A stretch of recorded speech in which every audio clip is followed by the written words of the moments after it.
Denduluru MLA Chintamaneni Prabhakar Ankannagudem sluice Koppulavarigudem Gunderu regulator ద్వారా గోదావరి జలాలను విడుదల చేశారు.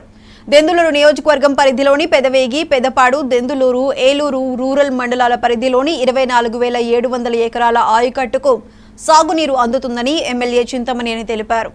దాదాపు 40కి పైగా చెరువులు గోదావరి నీటితో నిండుతాయని ఎమ్మెల్యే తెలిపారు. ఇది ప్రజా ప్రభుత్వం, ప్రజలు ఎన్నుకున్న ప్రభుత్వం, రైతుల ప్రభుత్వం.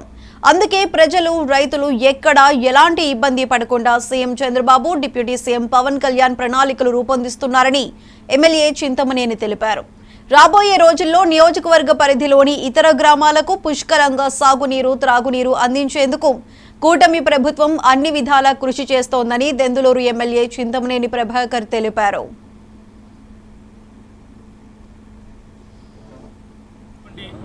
కృష్ణా డెల్టా స్టెబిలైజ్ అవ్వకుండా మేము తీయటం ధర్మం కాదు. మా పక్కన ఉన్న ముందు దానికోసమని ఏర్పాటు చేసినటువంటి కాలం కాబట్టి వాళ్ళకి సరిపడా నీళ్లు ఉన్నాయని చెప్పిన తర్వాతే మంత్రి గారి యొక్క అనుమతితో మరి ఈరోజు 2 చోట్ల కూడా నీళ్లు తీయడం జరిగిందని చెప్పి కూడా మీకు ఈ సందర్భంగా తెలియజేస్తాము.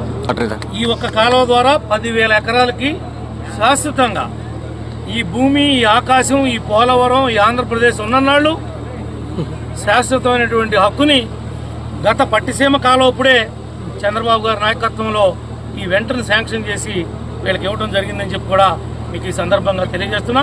అప్పుడు కూడా నేనే ఆనాడు ఉన్నటువంటి ఇరిగేషన్ మంత్రి ఉమా గారు, పుల్లారావు గారు, ఇన్ఛార్జ్ మినిస్టరు, నేను కలిసి మరి దీన్ని ఓపెన్ చేయడం జరిగిందని చెప్పి కూడా మీకు ఈ సందర్భంగా గుర్తు చేస్తాము.